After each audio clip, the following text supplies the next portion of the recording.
What is up, people? What is up, heathens? Rev Avi checking in live for the Magic Quarantine Talk. What is going on? I am here. What's going on, Legion? Let me get my comments going.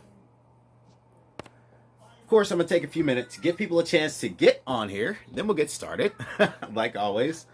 So what's going on, people?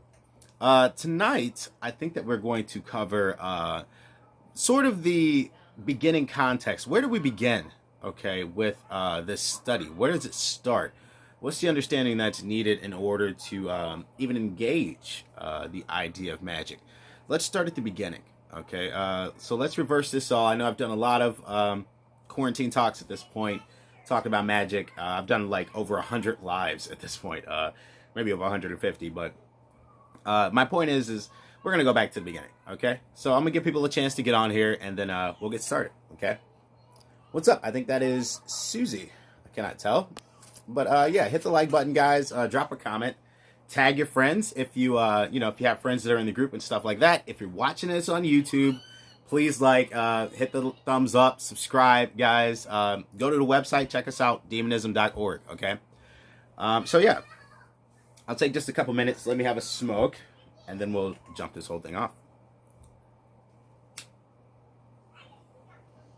So, personally, I started this journey it's been more than 20 years now. Okay. So I started this a long time ago. Like I said, it's been more than 20 years. And I think that when I first started, like I said, this wasn't, I didn't start on Left Hand Path. Okay. I started with like Wicca and stuff like that. But I wish I would have had a different start, honestly, with all of this and the idea of learning magic and stuff like that. So, where do you start? Let's talk about the real starting point. So, the first book I wrote is this one, Semita Diorum. It's Magic Demystified, the Occultist Bible. Okay, and in this book, the first few chapters that you come across go over the idea of energy. Okay, of the aura, of chakras, right? I go to the core of where this stuff comes from, and start to introduce you to the idea of reality being more than just material. Okay, from a scientific point of view. Okay, rather than just from a religious point of view, which is how most people start. Now, there's nothing wrong with starting with like the belief factor, in that way. But the issue is you don't have the mindset of challenging things, okay? And when you're in that sort of mindset, you kind of run into some hurdles, okay? Whereas, like for instance, when you're doing spells and stuff like that, or whatever prayers or whatever affirmations you're using, and they don't work, okay, right away or something like that, then you have that question of, okay, well then what's happening? Okay, if it's real, then it's supposed to work, and that's the thing you run into. And then if it's chance, then is it really all that powerful if it's something that doesn't work every time? Okay, so you kind of get caught up in that sort of catch 22, right? Of if you don't validate, then you don't know if stuff is real. You're just going based off of what someone else tells you. So from the beginning, what you need to do is be validating everything. Okay, you need to be seeking validation. It should be a journey of testing everything and believing nothing. That is the beginning of all of this. And it starts with testing energy itself, testing the aura itself. Finding out if that stuff is real, period. And then once you tap into that and you have your confirmation or, your experience, whatever it is, then you can start to validate even further, right? So that's how you start with this stuff. That's how the journey begins, is with you testing things. So, the people that are solely, like I said, are just solely doing it from the realm of belief, there's nothing wrong with that, other than the fact that it's impossible to come to absolute truths if you're just following blind faith, okay? And that's the problem with that. So when you start with all of this stuff, it's important to begin with the idea of, like I said, testing everything, believing nothing, and treating this all like an experiment, right? Because we're trying to get to the point of truth. So by all means, try your spells, try that stuff, see what works, see what doesn't. But if it doesn't work, okay, you can't sit around and keep trying to convince yourself, okay? And this is where it becomes kind of silly. You can't sit around and keep trying to convince yourself that it's going to work someday, okay? If you've done this, okay, and you've done this, and you've done this, and it's not working every single time, that's because the shit doesn't work, okay? You have to be realistic with yourself. And it's like that with meditation and stuff like that too. If you're doing like, let's just change the beat a bit here. With meditation and stuff like that, it's an actual act that you're doing, right? And so people have different ways of meditating, okay? There's all different kinds of ways. Some people just say, okay, we'll just get in these specific positions like yoga, and that's going to help you meditate because you're doing some specific body position. And then there's other meditations that are focused solely on breathing, okay? Some meditation only has to do with your mind. They don't give a crap how you breathe. It's all about visualization. So there's a bunch of different ways to do meditation. You just have to figure out what is most effective for you, okay? What things work for you. And if you're not considering it as a test, then by all means, you'll end up just sitting and meditating, doing a technique or something like that doesn't work forever, okay? Just thinking that based on faith, at some point, something's going to happen differently, and it's not, okay? That's just not how any of this works. So the process of magic is definitely something you could understand from a scientific context, from a scientific context, instead of just using it from the realm of belief. And that's a lot of things. That's one of the main things that's different about of course, the teaching structure that we have here versus the things you encounter in the rest of the occult world. For instance, I posted a meme today. And I've been making some memes, as a way to help promote the group and, spread the word about who we are and what we believe and stuff, since we are legally recognized now. And the meme that I shared was like BDSM based. There's a girl, she's tied up, and it says, we wrapped your gift for you, demonism.org, And people were really triggered. There are some people that and mind you, I'm only sharing the memes in supposedly open-minded groups, and these people were like, no, deleting my meme. Somebody reported me to Facebook, and Facebook was like, oh, there's nothing wrong here, it's just a girl tied up, and basically it's this huge thing where even a lot of occult practitioners and stuff are rejecting that idea. And I get it, I don't expect everyone to understand the context of BDSM without studying it. Okay, if you don't study this stuff, you have no mind of it, or no mind for it. To be honest, this stuff is a psychological study, and a lot of people don't realize that. But it is a very deep psychological study involved with this stuff. Okay, and I do a good job of what I feel is a very good job of walking you through the history, or some of the history of that psychological study in Demonism, the book that I just published. Okay, so this is going to teach you about the psychology behind this stuff, what it really means. I had someone tell me oh, that doesn't, BDSM has nothing to do with Lilith because it represents women being in a submissive role because the girl was tied up. And I'm like, well, first of all, one aspect of BDSM that most people are not aware of, okay, is that there's something called dom space, and then there's something called subspace.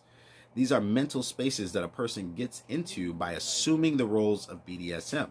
So there is no definite I'm always the dom or I'm always the sub. A person can assume either one of those roles. And the first thing before anything happens with BDSM is consent. Okay? And consent means equality. So without consent, none of it transpires. So it starts with equality in order for the two people to be able to enter those two mental roles. Okay? To be able to get into that mental space. Okay? It starts with equality and it starts with consent. So people don't know what the fuck they're talking about, frankly, okay, when it comes to the study of BDSM. And the way that we're using it here, which is in a very unique way, there's no other organizations doing this, but I'm sure they'll pop up and copy eventually because that's what people do. But we're using it in the magical context, BDSM as ritual, as magical ritual. And this is something that's very specific to our path. I'm going to teach you guys how to use that in a method to access your subconscious mind and the subconscious mind of your partners. Okay.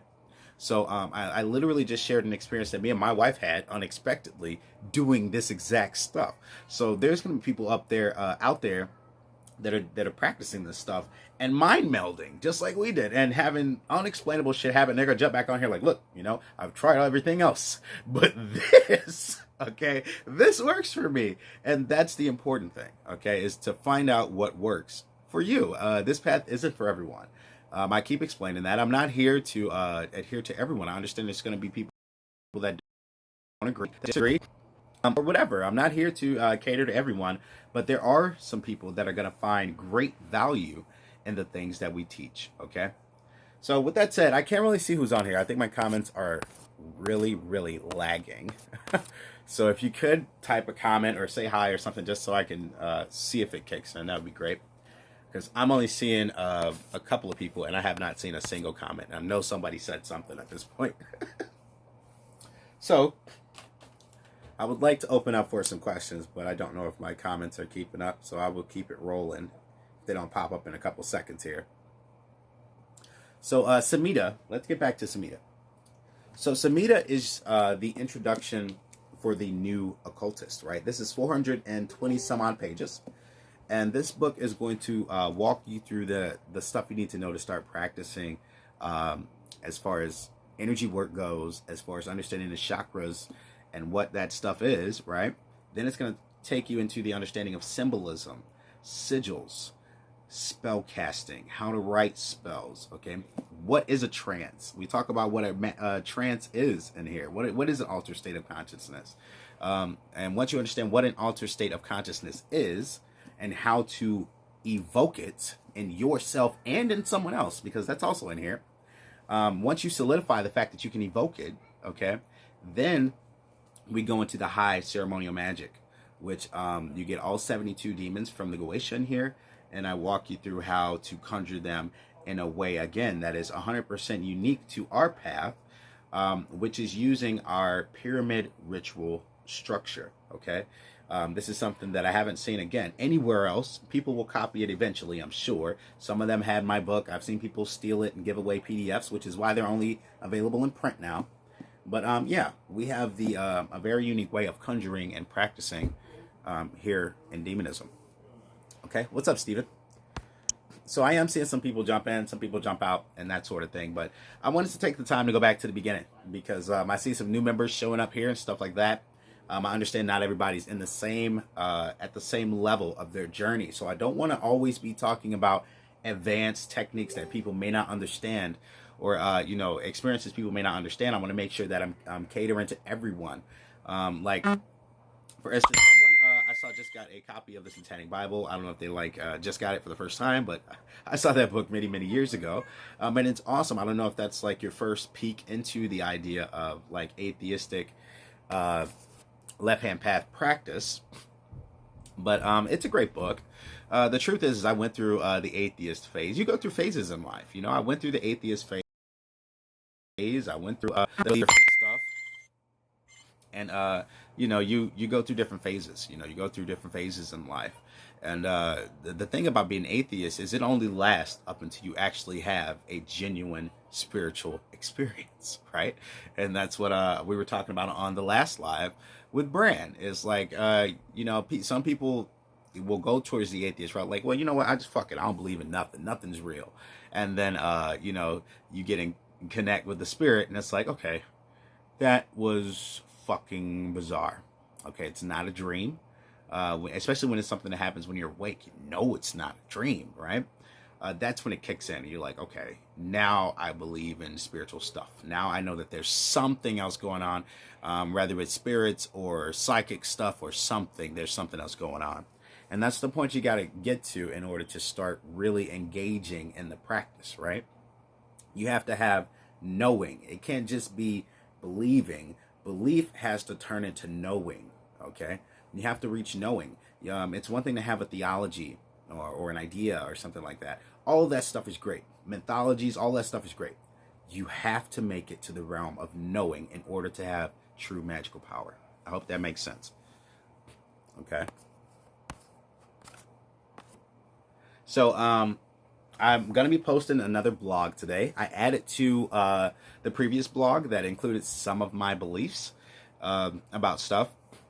And there's a great I'm always adding documentaries in there. So if you guys don't have the monthly memberships and stuff like that, that's how you get access to all the stuff that's in my blog, as far as like the meditation series, Mastering the Tarot series, and all the stuff I'm going to be adding as far as the books. So even my books are going to be in a virtual blog video-like series where there'll be videos and me literally doing voice teaching lessons and stuff for the stuff that's inside of these books, okay?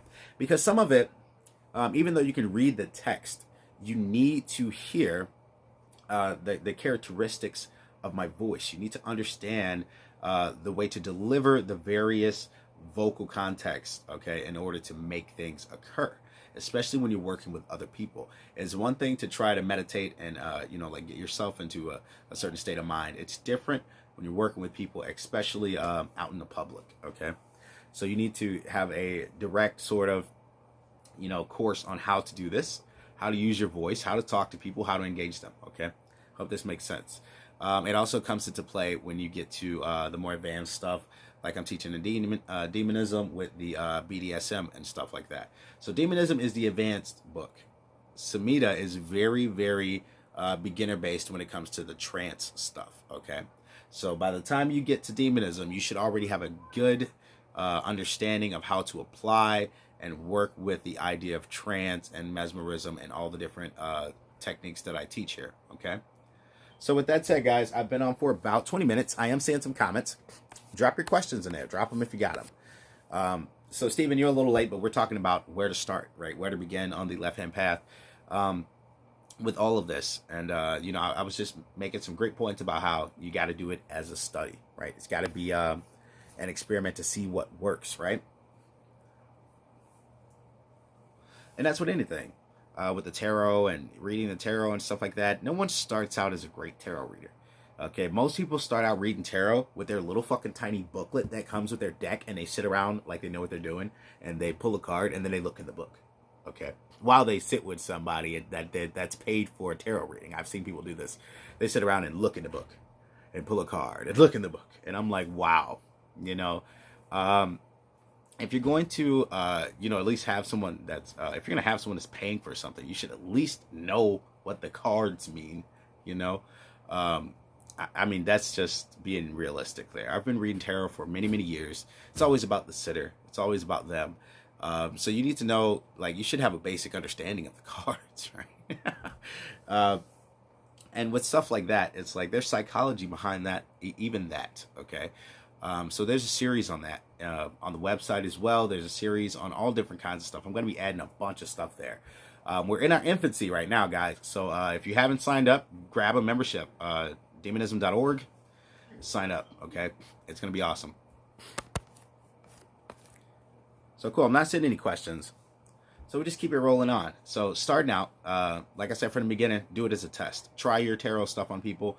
You're not going to be good starting out. You're going to get shit wrong. Get shit wrong in order to learn how to get shit right. That's the only way to do this, right?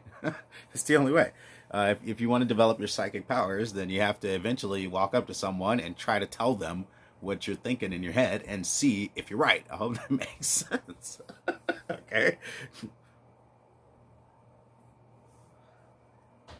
I hope that makes sense. All right. So I'm going to wrap it up, guys. I've been up for about 20 minutes. I'm not seeing too many questions. So I'm going to wrap it up.